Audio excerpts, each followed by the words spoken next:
আমরা প্রথমে বলতে চাই যে সারা পশ্চিমবঙ্গ জুড়ে যে আন্দোলনটা শুরু হয়েছে সেই আন্দোলনটাকে আমরা ওন করছি, কিন্তু যে নবান্ন অভিযানের ডাক দেওয়া হয়েছে আগামী 27 তারিখ ছাত্র সমাজের নাম করে, আমরা এটা বলতে চাই এটা অত্যন্ত সুপরিকল্পিতভাবে এবং একটা চক্রান্ত করে আজকে বিজেপি এবং আরএসএস মূলত এবং তাদের যে ছাত্র সংগঠন এবিভিপি তারা এটাকে ভাইরাল করছে এবং ছাত্র সমাজের নাম করে এবং সমস্ত ছাত্রদের তারা ডাকছে।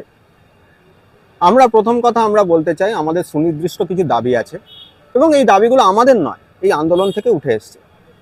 সেটা হচ্ছে জেন্ডার জাস্টিসের দাবি।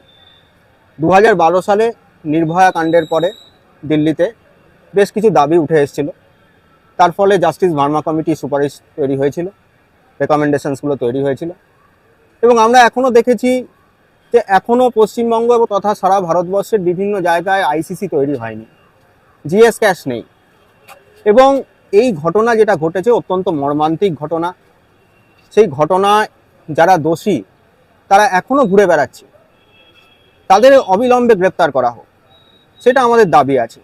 আমরা আরও অনেক দাবি করেছি, যেমন কলেজে কলেজে জিএস ক্যাশ চালু করতে হবে, সমস্ত ইনস্টিটিউশনে আইসিসি চালু করতে হবে। কিন্তু এই সমস্ত যে জেন্ডার জাস্টিসের দাবিগুলোকে লঘু করে দিয়ে সেগুলোকে সরিয়ে দিয়ে শুধুমাত্র রাজনৈতিক স্বার্থে ব্যবহার করতে চাইছে এটা বিজেপি এবং আরএসএস, এবং এটা একটা পশ্চিমবঙ্গে ক্ষমতা দখলের জায়গায় নিয়ে যেতে চাইছে। পশ্চিমবঙ্গের মসনদে কে থাকবে কে থাকবে না এটা পশ্চিমবঙ্গের জনগণ ঠিক করবে। কয়েকদিন আগে একটা নির্বাচন হয়ে গেছে, লোকসভা নির্বাচন কয়েকদিন আগেই হয়েছে এবং সারা ভারতবর্ষে মানুষ বিজেপিকে, সেখানে কিন্তু বিজেপিকে ভোট দেন, তারা কিন্তু বিজেপির যে রমরমা বাজার ছিল সারা মানুষ সেটাকে পছন্দ করছিল না। সে বিজেপি আজকে কিন্তু অনেক কম ভোট পেয়েছে, তাদের সিট অনেক কমে আজকে আছে সারা ভারতবর্ষে আমরা দেখেছি।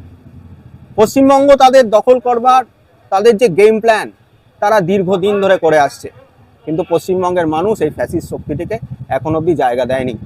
তাই কি ক্ষমতা দখলের জন্য কি নবান্ন অভিযান? একদম আমরা মনে করি এই যে নবান্ন অভিযানটা যেটা করছে সেটা সম্পূর্ণভাবে এই যে আন্দোলন, এই যে নারীদের একটা গণক্ষোভ তৈরি হয়েছে তার সঙ্গে সামঞ্জস্যপূর্ণ নয়। তারা এই ক্ষোভকে কাজে লাগিয়ে পশ্চিমবঙ্গে একটা নোংরা রাজনীতি করতে চাইছে। শুভেন্দু অধিকারী কি বলছেন? শুভেন্দু অধিকারী বলছেন যে গুলি চললে দায় মমতা ব্যানার্জি। তার মানে উনি কি আশা করছেন যে ওখানে গুলি চলবে এবং উনি লাশের উপর দাঁড়িয়ে ওখানে দাঁড়িয়ে করবেন, রাজনীতি করবেন? আমরা স্পষ্টভাবে এর বিরোধিতা করেছি।